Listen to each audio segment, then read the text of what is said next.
What's up sa inyo mga tropang kupal? Uusapan natin ang Pinay trans versus Thai trans na nagkaroon ng guluhan at balyahan sa Thailand.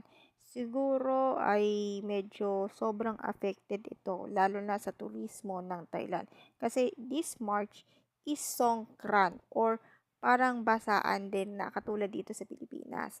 Pero ito ay nagiging issue dahil sa hakutan ng mga foreigners kasi pera-pera lang daw ito. Dahil kailangan silang kumita ang mga Pinay trans sa Thailand kaysa sa talagang local Thais or sabihin natin Thailander. Kaya ako po medyo nag-iisip na lang kung pupunta pa ako sa Thailand or hindi. But the decision is no. Bakit po?